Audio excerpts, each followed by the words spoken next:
Convidamos agora para a apresentação musical Karine, da União Espírita de Vitória da Conquista. Carol, desculpa.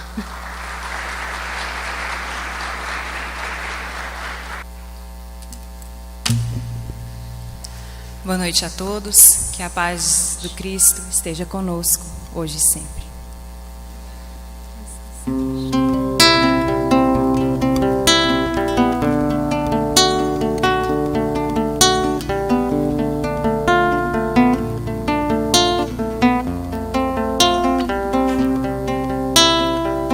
Coração de luz, estrela ao peito, corpo transfigurado em constelação, pés singelos, joelhos ao chão, no lava-pés aos pescadores de ilusão. O que divisam esses olhos límpidos que revelam céus na terra e anjos nas feras? O que plasmaram essas mãos perfeitas que elevam os caídos e cura feridas?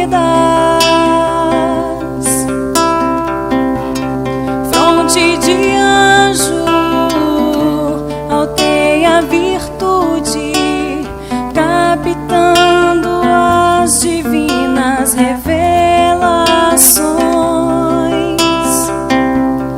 Voz sublime, harmonia, ensinando inovidável as multidões. De ti emanam místicas virtudes. Quando tua boca se abre, Senhor das estrelas, de ti emanam místicas virtudes. Quando tua boca se abre, Senhor das estrelas, o que fizemos, o que fizemos,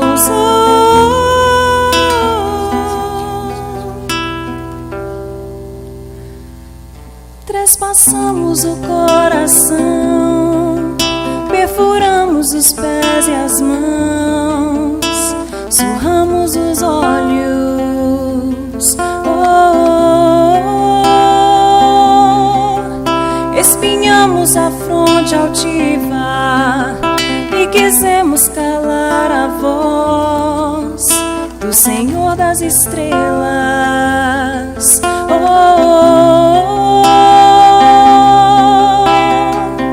Força do perdão, lição derradeira, coroando o evangelho de morte em luz.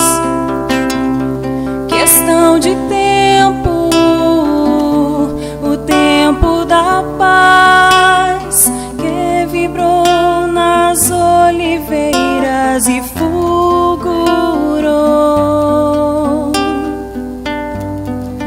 na cruz.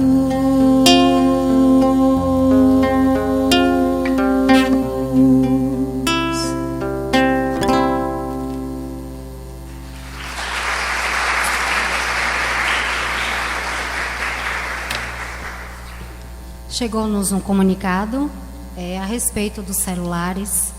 Por gentileza, mantenham no vibrado ou no silencioso. Convido novamente a nossa querida Carol para fazer a nossa prece inicial. Vamos neste momento aquietar o nosso coração. e entrar em sintonia com Deus. Pai de infinita misericórdia e bondade, nesta noite, nós, com os corações felizes e em paz, lhe agradecemos pela oportunidade de estarmos aqui reunidos para refletirmos acerca da participação da doutrina espírita em nossa vida. Agradecemos pela tua amorável presença conosco e rogamos, Mestre, as tuas bênçãos, rogamos o amparo, o auxílio dos benfeitores espirituais que assistem a este evento e que assistem a cada um de nós. Rogamos em especial pelo palestrante da noite, o nosso irmão Kleber, para que toda a inspiração do mais alto possa chegar ao seu coração e assim, através das suas palavras, inundar a nossa alma de sabedoria e reflexão. Para isso, nós rogamos, fica conosco, Cristo de Deus, hoje e sempre. Que assim seja.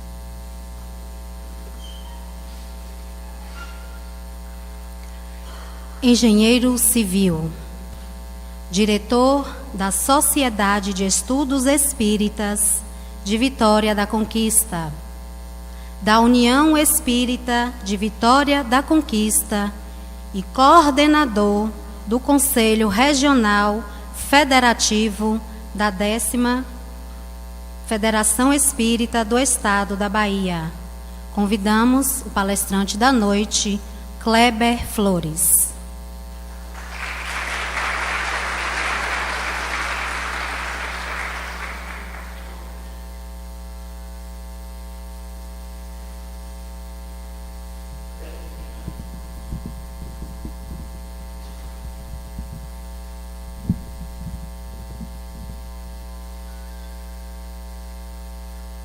Todos os presentes, nosso boa noite,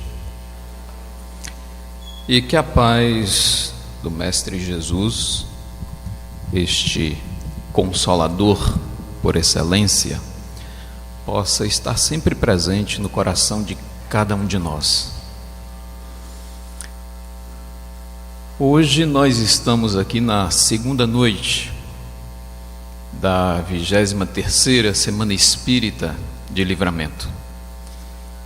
E nessa oportunidade, nós agradecemos a este convite para estarmos aqui a refletirmos sobre o tema central: a humanidade após 160 anos de O Livro dos Espíritos. Essa indagação, ela é pertinente a todos nós. Como andam as nossas atitudes, os nossos pensamentos, depois de nós termos conhecido os ensinamentos da doutrina espírita?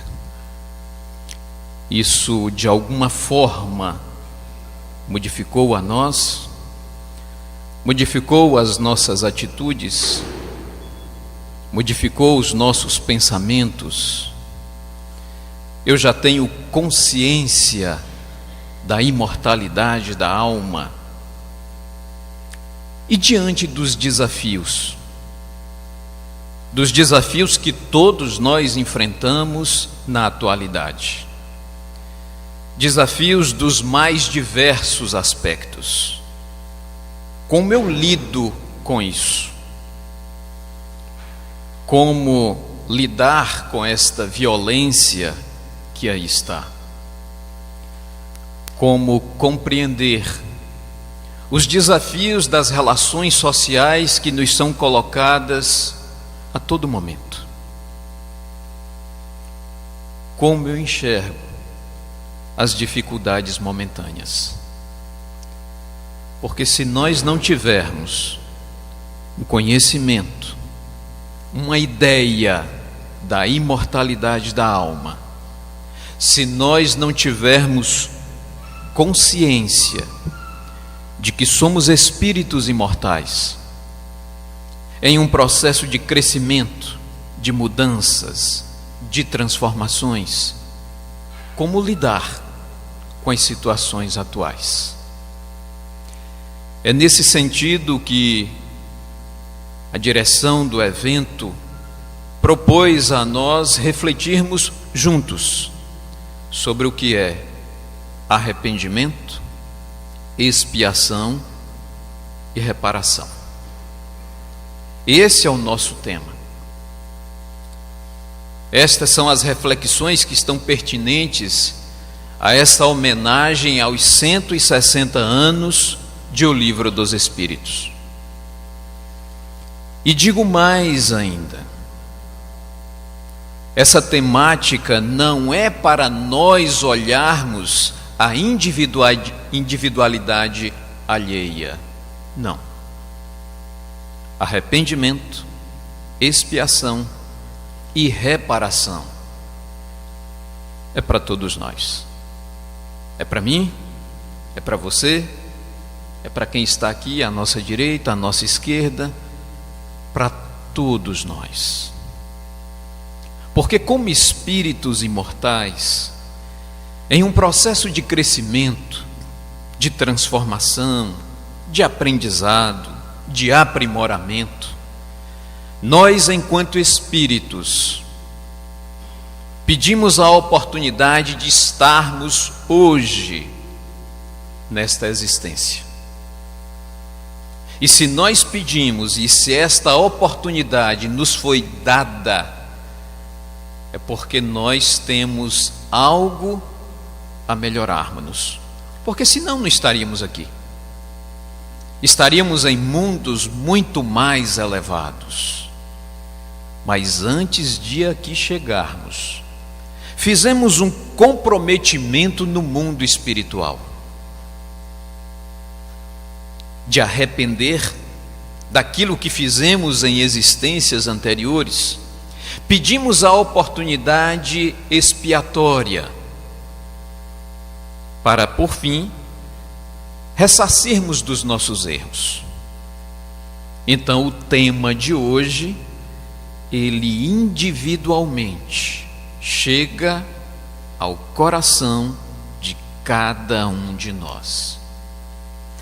O que nós colocamos a princípio seriam definições, para que possamos entender de uma forma mais ampla o que seria arrependimento. Segundo o dicionário Aurélio, arrependimento é ato ou efeito de arrepender-se. Continua quase que na mesma, mas aí nós acrescentamos: arrepender é lamentar. É lamentar por algo que fizemos.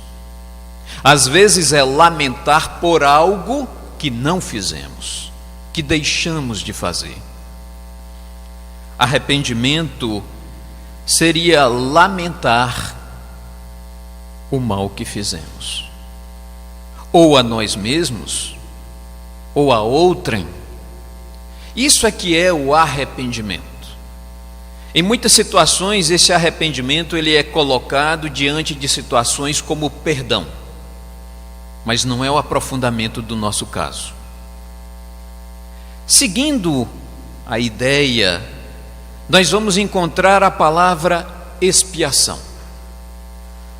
Ato ou efeito de expiar, que significa cumprir uma pena. Mas quando se olha do ponto de vista do Criador, pena não é castigo. Pena é oportunidade de refazimento. As nossas expiações, isso deve ser lembrado porque nós estamos em um planeta de provas e expiações, nós devemos compreender o que essa palavra significa. Provas são os nossos desafios.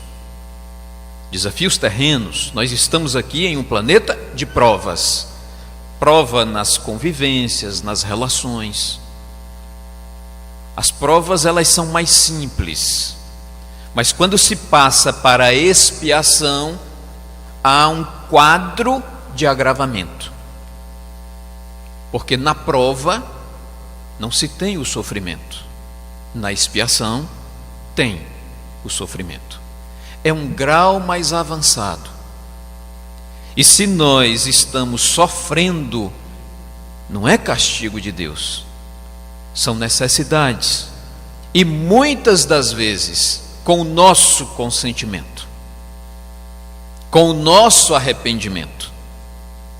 E por fim, vem a reparação. O que significa reparação? É o refazimento, é o refazer, é fazer de forma diferente aquilo que tenhamos feito de forma equivocada. É reparar os nossos erros. Quando nós definimos e fomos buscar subsídios para esse trabalho, nós chegamos a 2 livros. O primeiro deles, o homenageado da noite, ou o homenageado do evento, o livro dos Espíritos. E no segundo momento, o livro O Céu e o Inferno. Para que nós tenhamos uma ideia desta parte inicial que aqui falamos, o que significa arrependimento, expiação e reparação? Mas isso do ponto de vista da espiritualidade. O que os benfeitores nos esclarecem acerca deste compêndio de direcionamento que serve a todos. Então o livro O Céu e o Inferno, ele é dividido em 2 partes. A primeira parte é intitulada de Doutrina e a segunda parte é intitulada de Exemplos. Na primeira parte, lá no capítulo 7, nós vamos encontrar o item As Penas Futuras e o Espiritismo, capítulo 7 do livro O Céu e o Inferno. E neste capítulo há um item que nós vamos aqui trabalhar. Este item é intitulado Código Penal da Vida Futura. Mas essa reflexão não significa sermos nós aqui na Terra. Isso é espiritualidade colocando a todos o que é esse sentimento no mundo espiritual, para que se conclua essas 3 etapas de arrependimento, expiação e reparação. Permitam-me a leitura, porque é muito explicativo. E nesta parte do Código Penal da Vida Futura, há uma pequena introdução. Nós escolhemos um pequeno trecho, onde nos diz o seguinte: o Espiritismo não vem com sua autoridade privada, não é imposição. Para aquelas pessoas que estão aqui por primeira vez, que não são espíritas, mas são simpatizantes, os ensinamentos da doutrina espírita não são de imposição, são de reflexão. Cada qual analisa, mas não há uma imposição. E os benfeitores espirituais continuam: o Espiritismo não vem por sua autoridade privada formular um código de fantasias. A sua lei, no que respeita ao futuro da alma ou das almas, que somos nós, deduzida das observações do fato, ou seja, esse fato são as comunicabilidades ou as comunicações dos espíritos que nos trazem essas informações. Não é colocado de forma aleatória. Pode resumir com os seguintes pontos. Então, esse Código Penal da Vida Futura tem 33 itens. Nós não vamos falar aqui dos 33 itens. Escolhemos alguns para a reflexão introdutória desse nosso trabalho. Item 1. O que nos dizem os benfeitores? A alma ou espírito sofre na vida espiritual as consequências de todas as imperfeições que ele, a alma ou o espírito, não conseguiu corrigir na vida corporal. O que está dizendo? Que todos nós, no mundo espiritual, sofremos. Não se sofre só na terra? Não, se sofre também no mundo espiritual. Se sofre por quê? Através das nossas imperfeições ainda no corpo de carne. É isso que está nos dizendo, nos esclarecendo os benfeitores. E conclui: o seu estado, ou seja, nós, enquanto estivermos no mundo espiritual, o seu estado, feliz ou infeliz, é inerente, ou seja, é ligado ao seu grau de pureza ou de infelicidade, ou de impureza. Todos nós, ao exercitarmos aqui na terra, levamos ao mundo espiritual essas nossas experiências. E se somos espíritos imortais, isso repercute no mundo espiritual. Item 7 desse Código Penal da Vida Futura: o espírito sofre pelo mal que fez, de maneira que, sendo a sua atenção constantemente dirigida para as consequências deste mal, melhor compreende os seus inconvenientes e trata-os de corrigir. Quem aqui tem um pouco de vaidade? Quem aqui de nós tem um pouco de impaciência? Quem de nós tem um pouco de intolerância? São as nossas imperfeições. Trabalhemos agora para, quando chegarmos ou retornarmos à pátria espiritual, isso não trazer maiores dificuldades, até mesmo no desligamento. Aquelas pessoas que são muito apegadas ao corpo físico, ao retornarem à pátria espiritual, têm dificuldades desse desligamento. Precisamos exercitar, precisamos compreender os nossos desafios. Continua os benfeitores, item 16, Código Penal da Vida Futura. O arrependimento, que é o primeiro dos 3 itens que nós estamos tratando, conquanto seja o primeiro passo para a regeneração, não basta por si só. Aqui já está afirmando que o arrependimento por si só não é o bastante, mas diz ainda: são precisas a expiação e a reparação. Arrependimento, expiação e reparação constitui, portanto, as 3 condições necessárias para apagar os traços de uma falta e as suas consequências. Diz ainda: o arrependimento suaviza os travos da expiação, abrindo pela esperança o caminho da reabilitação.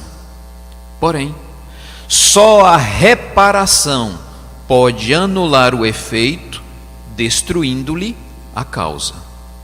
Do contrário, o perdão seria uma graça e não uma anulação. O que isso quer dizer? Isso quer dizer que nós precisamos trabalhar essas nossas imperfeições. Porque se eu arrependesse única e exclusivamente como arrependimento, onde eu iria trabalhar as minhas necessidades? É como se alguém tirasse a vida de outrem e depois arrepender-se. E aí, resolveu? E a mãe do jovem que você tirou a vida, ela vai te perdoar? E aquele a qual você tirou a vida, como fica? Simplesmente arrepender-se? Não. A espiritualidade está colocando a todos nós: é necessário ainda expiar, ou seja, de alguma forma, um processo educativo que nos faz sentir dor sofrimento, e depois eu tenho que reparar. Se eu tirei a vida de alguém, por que não ajudar alguém ou a outrem? Esse é o processo.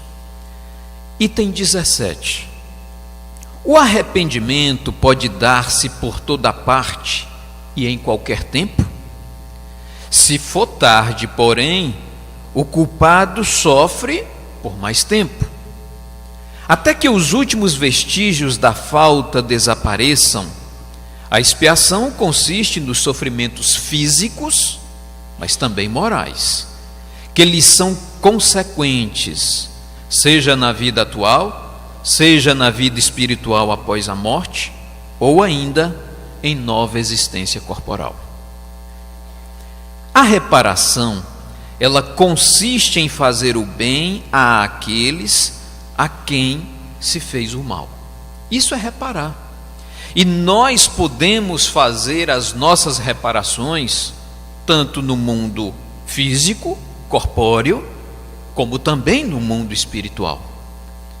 Mas, consequentemente, precisamos retornar para as nossas reparações. E aí damos um salto. Vamos ao item 31 dos 33. As penas que o espírito experimenta na vida espiritual, não é aqui na terra, no mundo espiritual, ajuntam-se às da vida corpórea. Olha a duplicação das dificuldades, que são consequentes às imperfeições do homem, mais ainda às suas paixões, ao mau uso das suas faculdades e à expiação de presentes e de passadas faltas.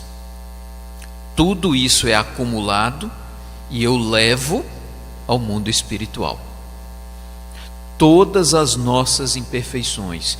E aqui vai uma sugestão: sejamos bons, sejamos éticos, sejamos dignos, sejamos morais.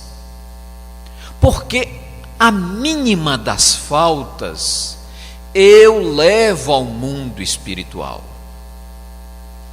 E no mundo espiritual, onde a veste corpórea ela não se faz presente, pelo menos de forma tão densa quanto esta, no mundo espiritual o nosso entendimento é muito maior. Consequentemente, o nosso sofrimento é mais visível. E a mínima falta que eu tenho aqui repercute de forma muito intensa no mundo espiritual. E nós precisamos trabalhar as nossas imperfeições para que cheguemos de retorno ao mundo espiritual em melhores condições. E finaliza no item 33 os benfeitores: em que pese a diversidade de gêneros e graus de sofrimento dos espíritos imperfeitos, o Código Penal da vida futura pode resumir nestes 3 princípios. E ele resume: primeiro, o sofrimento é inerente à imperfeição. Como? O sofrimento está intimamente ligado às nossas imperfeições. Segundo, toda imperfeição, assim como toda falta dele promanada, traz consigo o próprio castigo nas consequências naturais e inevitáveis. Vamos entender a tradução da palavra castigo como oportunidade de crescimento, não como aquele castigo que é colocado em determinados entendimentos. Terceiro, podendo todo homem libertar-se das imperfeições por efeito da vontade, pode igualmente anular os males consecutivos e assegurar a futura felicidade. Ou seja, tudo depende de nós. Tudo, sem exceção. Como eu gosto de trabalhar muito o Antigo e o Novo Testamento, E todos nós temos a consciência cristã. Afinal de contas, estamos em um ambiente cristão, já que aqui é um espaço da arquidiocese, são irmãos que buscam na referência do Cristo o modelo, o guia, a referência, e nós espíritas também. Eu procuro muito estudar os evangelhos, adoro estudar os evangelhos. E como entender determinadas passagens dos evangelhos, onde se faz referência de arrependimento, expiação e reparação? Aí nós buscamos um trecho que está lá no Evangelho de Mateus, onde esse evangelista, lá no capítulo 17, vai falar da transfiguração do monte, onde Jesus chama ali a seu convite para subirem ao alto do Monte Tabor, nas presenças de Tiago, Pedro e João. E ali há aquela famosa transfiguração do monte, onde o Mestre Jesus aparece, onde os discípulos do Mestre, inclusive, sugere para que, diante daquele feito, fosse colocado ali 3 tendas. E Jesus diz: não comentais, até que o Filho do Homem levante dentre os mortos. Então Jesus naquele momento repreende, ou seja, mediunidade. Os discípulos, através da mediunidade, têm a oportunidade de visualizar espíritos. Quais espíritos? Moisés, que já era morto; Elias, que também já era morto. Para alguns entendimentos, Elias não morreu, Elias foi arrebatado. Tudo bem, é um entendimento. O nosso é que Elias realmente morreu, desencarnou. Mas Moisés não tem contradição. Moisés morreu. No Antigo Testamento diz onde, inclusive, Moisés foi sepultado. Então, aqueles discípulos, eles viram espíritos, que é um processo normal, natural. Na descida do monte, um dos discípulos do Mestre diz: Mestre, por que dizem os escribas que Elias havia de vir? Todo o Novo Testamento, no Evangelho de Mateus, tem escrito isso, Evangelho de Mateus, capítulo 17. E Jesus diz: Elias havia de vir e veio, vós é que não o reconheceis. Param os discípulos, fazem uma reflexão e entendem. Então, era de João, o Batista, que Jesus estava a falar. Ou seja, será que aí está dizendo que é um processo reencarnatório? Para nós espíritas, com muita tranquilidade. Jesus está dizendo que por esse processo de arrependimento, de expiação e de reparação, este espírito necessitou retornar à terra. Anteriormente, ele veio na veste de Elias. E aí há algo interessante. Se nós formos estudar a história de Elias no Antigo Testamento, que veio à terra aproximadamente 950 anos antes de Cristo, Elias era um profeta, era um homem de Deus.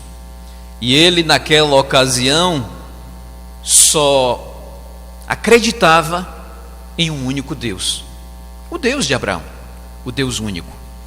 E olha que àquela oportunidade existia envolvido na situação um rei e uma rainha, o rei Acabe e a rainha Jezabel, e eram contrários a Elias, porque eles acreditavam nos vários deuses, Elias num Deus único. Então foi feita uma aposta para ver quem teria o Deus grandioso, mais potente.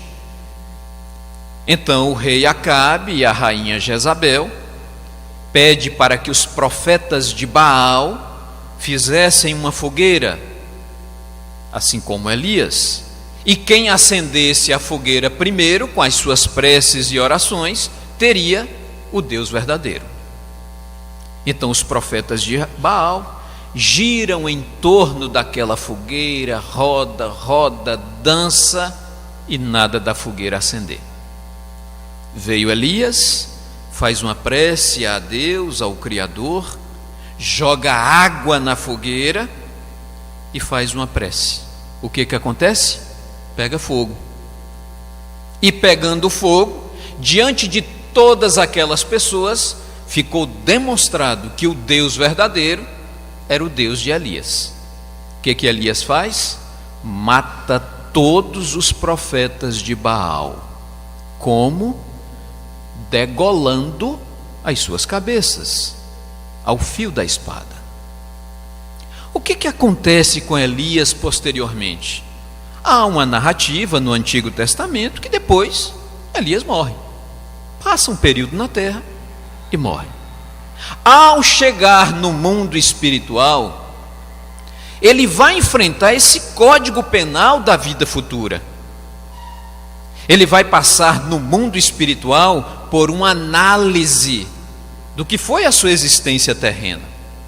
O que ele fez do conhecimento que teve. E Elias percebe que tirou a vida de irmãos.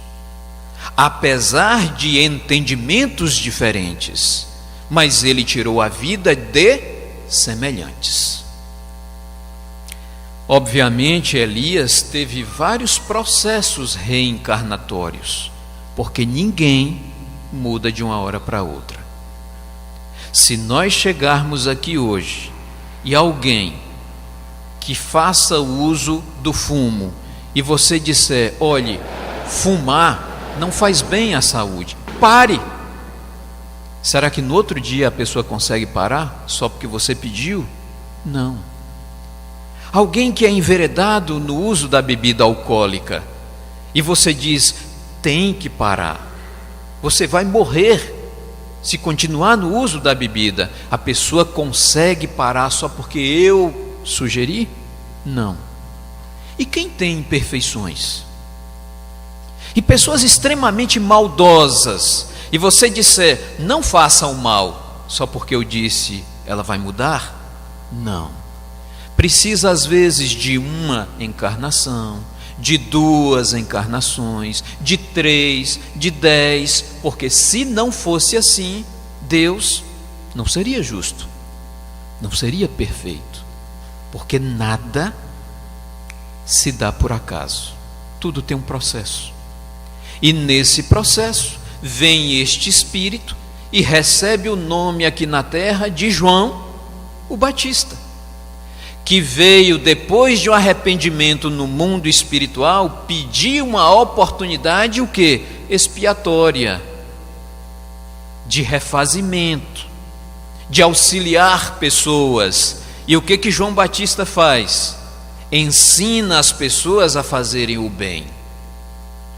Mas, desde o mundo espiritual, que Elias já havia comprometido consigo próprio, para compreender o que ele fez àqueles profetas de Baal, tirando-lhes as vidas através do fio da espada, ele pede a famosa lei de Talião.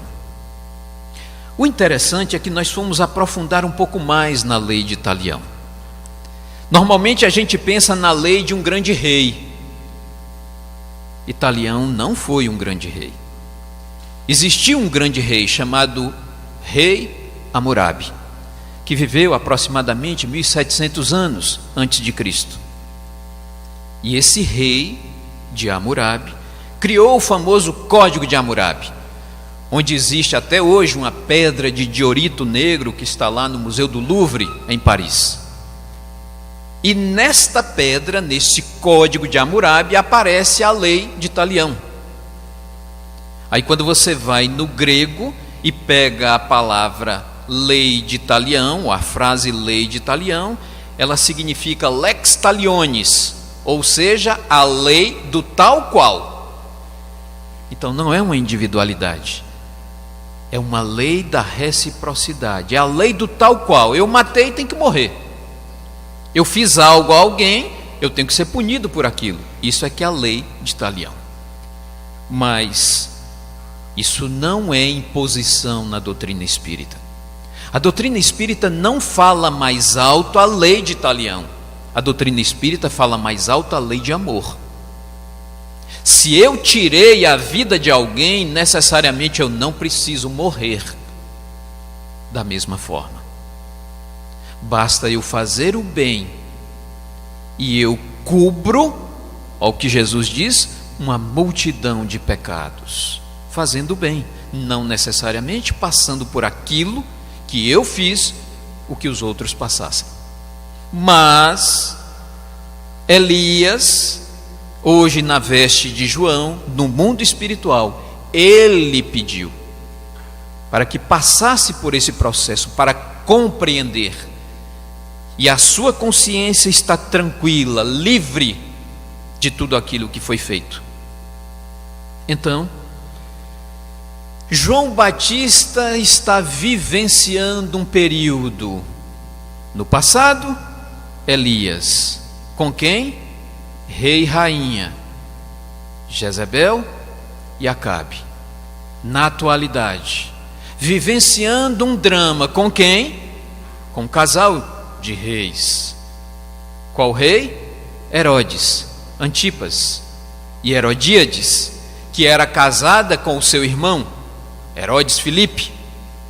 E há uma relação entre Herodes e Herodíades, que era casado com o seu irmão.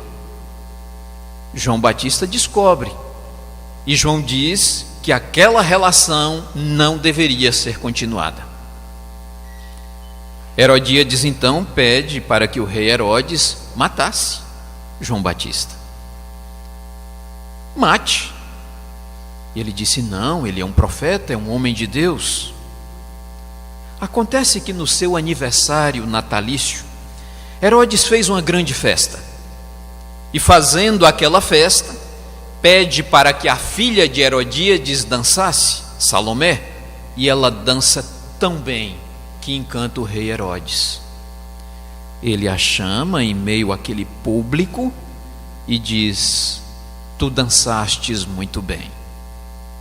Peça o que quiserdes e eu te darei, até metade do meu reino. E a jovem Salomé, ela diz: mas o que eu vou pedir ao rei Herodes? Ela se aproxima da mãe e a mãe diz: filha, peça a ele a cabeça de João Batista. E ela se aproxima e diz: rei Herodes, já sei o que vou pedir. E ele diz: diga, eu quero a cabeça de João Batista em uma bandeja de prata. Herodes, ele não se conteve, mas ele também não podia negar a sua palavra. Palavra de rei não se volta atrás. Ele pediu para que matasse João Batista, decapitasse e trouxesse a cabeça em uma bandeja de prata. Olha a lei de talião. Aquele que com ferro fere, com ferro será ferido. Não é prerrogativa da doutrina espírita, mas há espíritos que só se sentem bem sentindo o mal que fez a outrem, para ter a sua consciência tranquila. É nesse sentido, é nesse processo que nós vamos entender o trinômio arrependimento, expiação e reparação. E aí vamos voltar agora ao Livro dos Espíritos, onde nós temos algumas reflexões de entendimento. Aqui foi lido a questão, salvo engano, 999 de O Livro dos Espíritos, como mensagem de abertura. O Livro dos Espíritos, permitam-me uma breve homenagem, que está fazendo 160 anos, que veio a lumen no dia 18 de abril de 1857. Alguém sabe que dia da semana foi o dia 18 de abril de 1857? Um sábado, uma manhã de primavera. E muito provavelmente, segundo relatos históricos, às 8h30 daquele sábado, na cidade parisiense, chegava uma carruagem do interior, das cercanias de Paris, onde aquele cocheiro, levantando-se às 5h30 da manhã, foi a uma pequena cidade chamada Saint-Germain-en-Laye, e ali carregou na tipografia do senhor Dibot 20 pacotes muito bem embrulhados, e cada pacote 60 exemplares de O Livro dos Espíritos. Saiu às 5h30 da manhã da pequena cidade de Saint-Germain-en-Laye, 25 quilômetros aproximadamente do centro de Paris. Parou ali no centro da cidade, se dirigiu ao Palais Royal, ali na Galeria de Orleans, na livraria do jovem Edouard Denty e a sua mãe, a viúva Melanie Denty, lá na Galeria de Orleans, número 13, e ali descarregou aquela encomenda, 1.200 exemplares de O Livro dos Espíritos. Kardec então ficou enaltecido, foi agradecer pessoalmente aos livreiros, tanto a Edouard Denty e a sua mãe, a viúva Melanie, e logo mais os convidou para que às 20 horas, lá na Rua dos Mártires, número 8, fossem a uma pequena recepção, onde ele estaria agradecendo pessoalmente a todos aqueles que participaram, direta e indiretamente, na produção de O Livro dos Espíritos. Às 20 horas, Kardec começa a recepcionar os convidados. A família Baudin, a família Jaffé, o senhor Fortier, a senhora Planet-Maison, os jovens Edouard Denty, a sua mãe, a viúva Melanie, as médiuns Caroline, Ruth Jaffé, várias pessoas, 20. E Kardec, naquele momento, agradece de público a aquelas pessoas, dizendo que naquele dia 1.200 daquelas sementes foram lançadas à opinião da humanidade, com o intuito de esclarecê-las, de conhecerem a verdade, como havia prometido Jesus através do Consolador prometido. E que se só uma daquelas sementes germinasse e desse frutos, ele já se daria por satisfeito. Kardec não tinha noção do grandioso trabalho. Kardec nem imaginava que, passados 160 anos,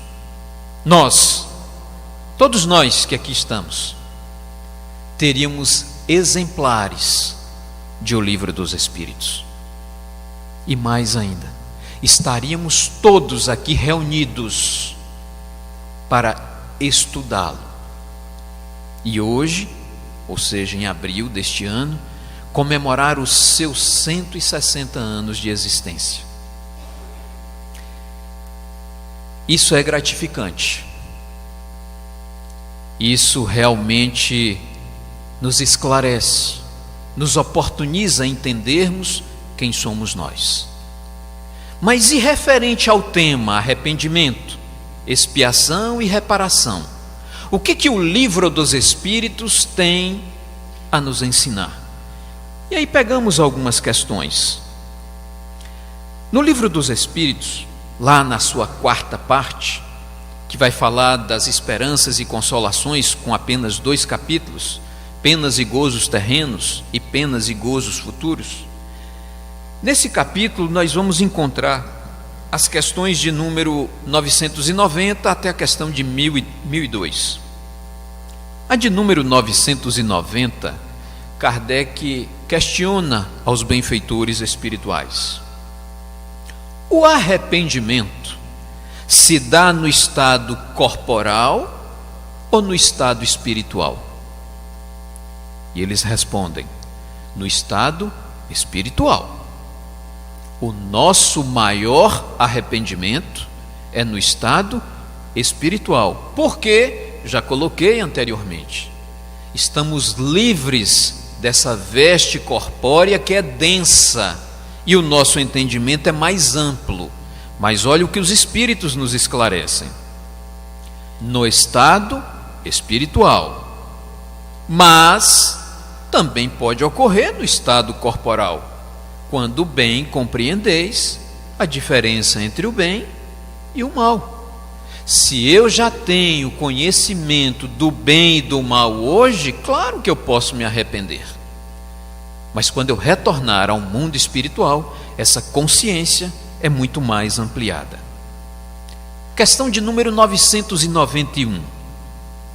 Qual a consequência do arrependimento no mundo espiritual? Aí ele não está perguntando se nós vamos arrepender. Que se arrepende, sim, mas é qual a consequência? O que isso provoca em mim ou em nós ao retornarmos ao mundo espiritual? Desejar o arrependido uma nova encarnação para se purificar, para se aprimorar.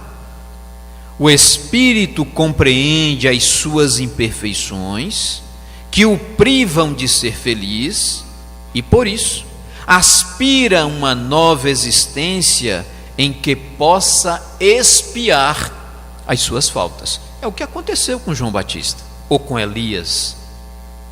São essas as oportunidades, são estes os entendimentos. E quando nós lemos isso, a doutrina espírita, de fato, ela cumpre aquele papel que Kardec trouxe a todos nós. O espiritismo é uma doutrina consoladora, porque nós já temos o conhecimento de que somos espíritos imortais, que há separações momentâneas entre pais e filhos, entre cônjuges, entre amigos, entre desafetos, separações momentâneas. Mas e quem não tem este conhecimento? A dor é muito profunda. Imaginem na atualidade quantos desafios nós não estamos enfrentando, com pessoas extremamente fragilizadas, com pessoas extremamente maldosas, convivendo conosco. Alguém que já se levanta pela manhã com uma única ideia: se alguém aparecer à minha frente, eu vou matar. Como conviver com isso?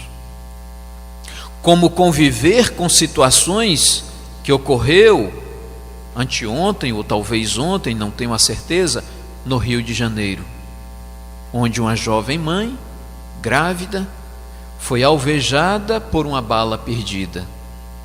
Atingiu a si e ao bebê. Como compreender isso? Para a doutrina espírita, não existe bala perdida. Ela tem endereço. Porque senão Deus seria injusto. Alguém será atingido injustamente. Demonstraria de forma muito cabal, muito clara, que Deus foi incompetente. E Deus não é incompetente. Deus é justo. São necessidades. Vamos analisar no mundo espiritual. Este espírito recém-chegado se comprometendo a reparar erros de antanho, de oportunizar reflexões da família. São diversas as situações, e a doutrina espírita nos oportuniza esse entendimento. Certo ou errado é do entendimento de cada um, mas que me faz sentir muito melhor? Sim, me faz sentir melhor, porque eu compreendo a justiça de Deus. Eu não me revolto contra Deus. Eu preciso fazer o melhor, sempre. Mas eu começo a compreender as nossas fragilidades, as nossas imperfeições, as nossas necessidades. É isso que coloca qual a consequência do arrependimento no mundo espiritual. Eu, diante dos desafios de outrora, de erros, eu peço uma nova oportunidade para o meu refazimento. Outra questão, a 994. O homem perverso, o homem má, que não reconheceu suas faltas durante a vida, sempre as reconhece depois da morte? E os benfeitores dizem-nos, sempre as reconhece, e então sofre mais, porque é ampliada a nossa consciência no mundo espiritual, porque sente em si todo o mal que praticou, ou de que foi voluntariamente o causador. Contudo, o arrependimento nem sempre é imediato no mundo espiritual. Há espíritos que se obstinam em permanecer no mau caminho, não obstante os sofrimentos por que ele passa. Porém, cedo ou tarde, reconhecerão errada a senda que tomaram, e o arrependimento, de alguma forma, virá. Pode demorar, mas virá. 999, que é o que foi lido. Basta o arrependimento durante a vida para que as faltas do espírito se apaguem e ele ache graça diante de Deus, graça no sentido de receber gratidões. O arrependimento concorre para a melhoria do espírito, mas tem que expiar o seu passado. É lei. Não há como nós errarmos aqui na terra e burlar as leis divinas. Não há como. Eu posso burlar as leis dos homens, dos juízes, dos promotores. Eu posso ficar rico com milhões em contas bancárias, enquanto boa parte da humanidade sofre de fome. Momentaneamente eu burlo as leis, mas consequentemente eu terei oportunidades reflexivas no mundo espiritual. Imaginem se uma dessas classes, e aqui sem nenhum demérito, porque há individualidades com boas intenções e há individualidades com más intenções. Fazendo uma análise desse pressuposto, imaginem a classe de políticos que não são dignos, porque tem aqueles que o são, ao retornarem ao mundo espiritual, para prestarem contas daquilo que tiveram às mãos. Quão difícil não é? É por isso que nós enfatizamos: sejamos dignos, sejamos éticos, não desejemos ao pior dos piores o nosso mal. Não desejemos a ninguém, nem aqueles que fazem mau uso do erário público. Não precisa eu desejar-lhe o mal. O mal por si só vem, é lei. Porque se eu estou nutrindo este ódio por alguém, quando eu retornar ao mundo espiritual, eu sentirei mal com isso. Eu posso muito bem fazer uma prece para que ele erre menos, para que ele se arrependa ainda nesse processo reencarnatório, para diminuir as suas faltas. Esse é o nosso processo. Essas são as nossas recomendações. Questão de número 998. A expiação se cumpre no estado corporal ou no estado espiritual? Aí já não é mais arrependimento. A questão é expiação. Dificuldades. É aquela prova que traz sofrimentos. Pergunta: se cumpre no mundo corporal ou no mundo espiritual? A expiação se cumpre durante a existência corporal, mediante as provas a que o espírito se acha submetido, e na vida espiritual pelos sofrimentos morais inerentes ao estado de inferioridade desse espírito. Então ele também cumpre no mundo espiritual, através de quê? Dos sofrimentos morais. Mas sem dúvida alguma, no mundo corporal, a expiação se trata de provas que nos trazem sofrimentos.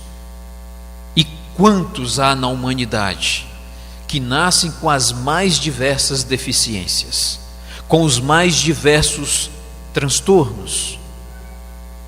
São espíritos que têm conhecimento disso.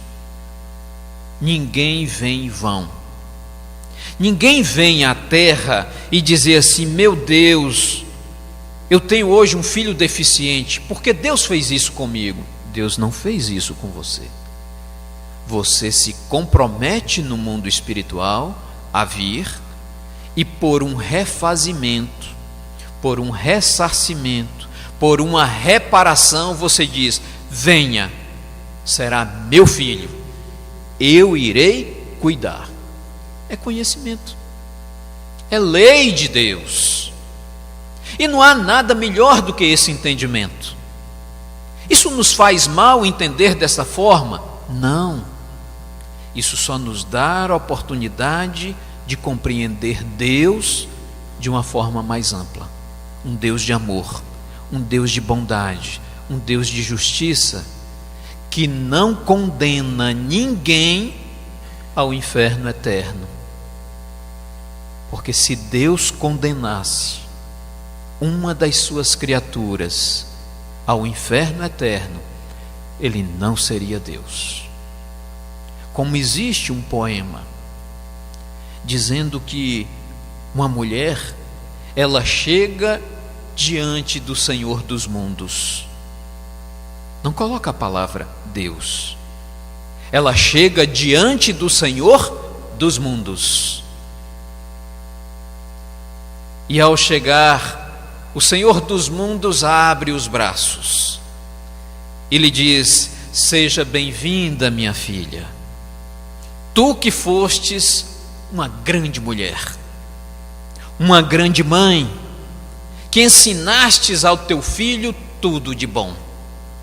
Tu és merecedora à porta direita. Tu és merecedora dos céus. Tu és merecedora de toda a bondade. Vá, filha, desfrute desse céu eterno.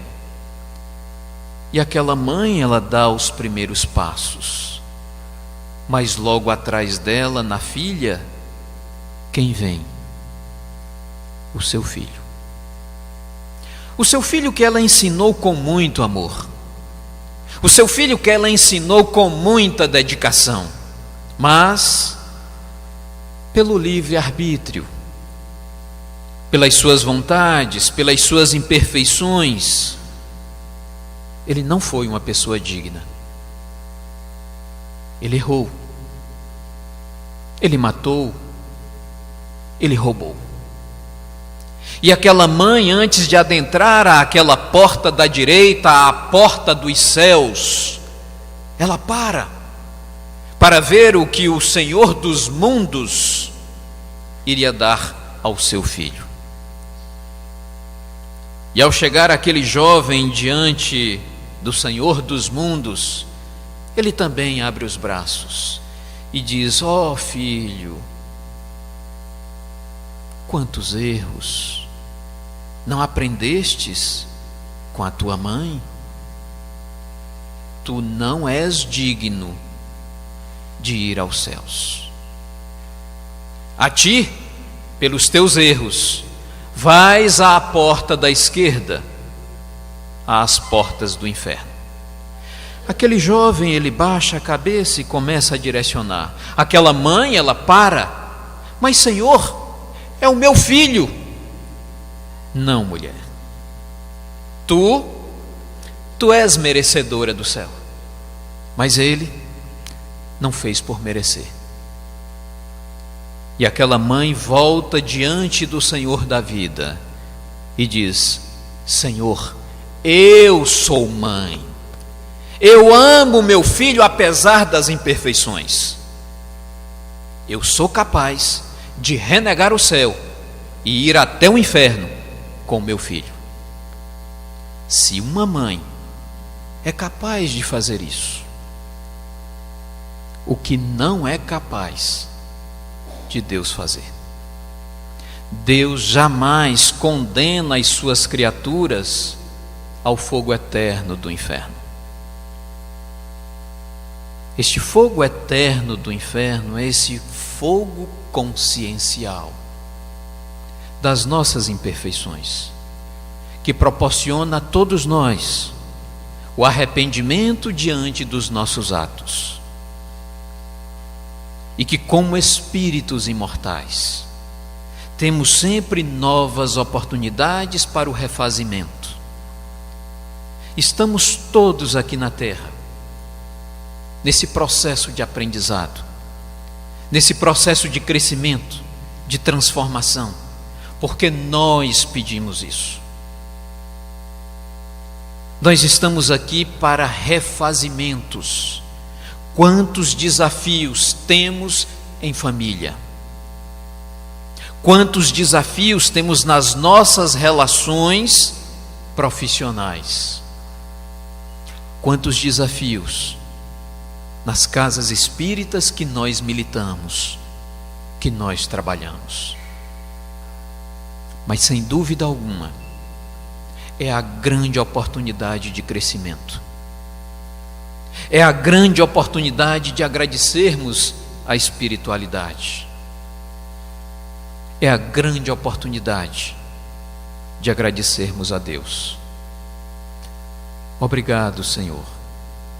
Obrigado por nossos braços perfeitos, enquanto há tantos que são mutilados. Obrigado, Senhor, por nossos olhos também perfeitos, pois há tantos que não enxergam a luz. Obrigado, Senhor, por nossa voz que canta, enquanto há tantas que emudecem.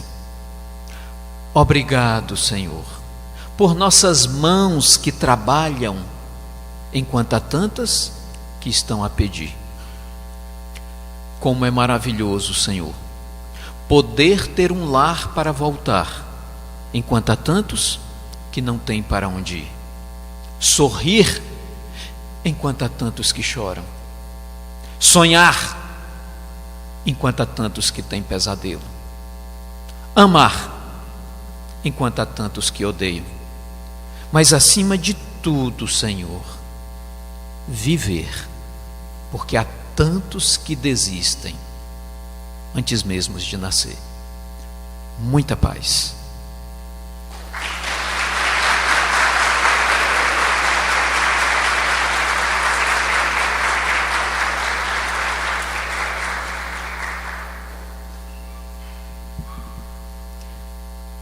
Para finalizar, convidamos Carol para a vibração musical.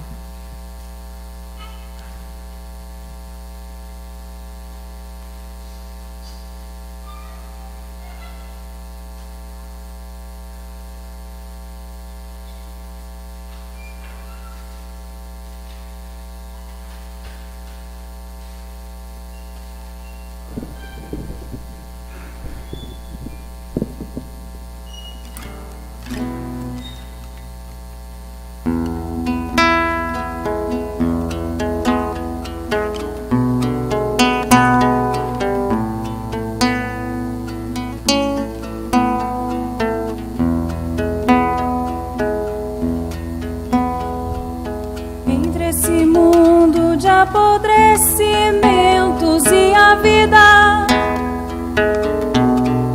de alma livre, de alma pura, ainda se encontra a imensidade escura das fronteiras de cinza, esquecimento. Só o pensador que sofre anda à procura da verdade e da luz do sentimento. Pode guardar esse deslumbramento da fé, fonte mística de venturas. Feliz o que tem Deus nessa batalha da miséria terrena que estraçalha todo o anseio de amor ou de bonança. Venturoso que vai por entre as dores,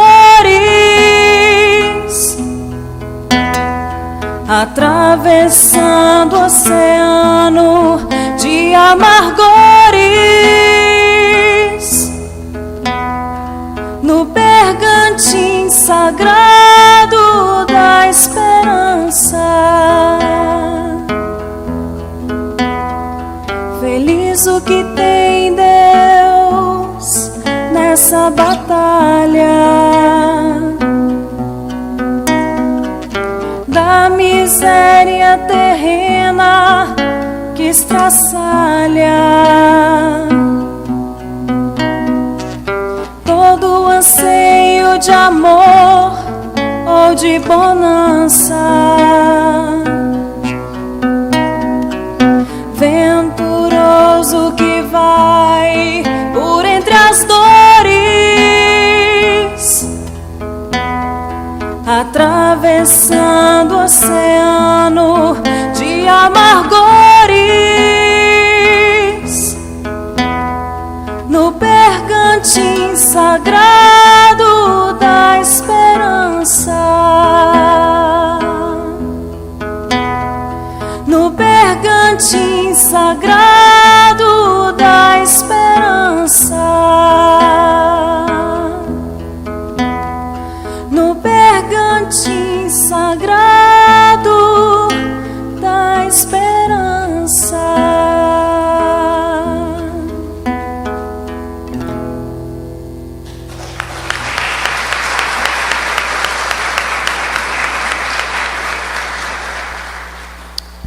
Agradecemos ao amigo Kleber Flores pela presença e pela bela exposição da noite. Agradecemos a Carol pela colaboração e imensamente agradecemos a presença de todos e convidamos para a palestra de amanhã com o expositor Eric Menezes, de Vitória da Conquista, cujo tema será Finalidade da Encarnação. Tenham todos uma boa noite.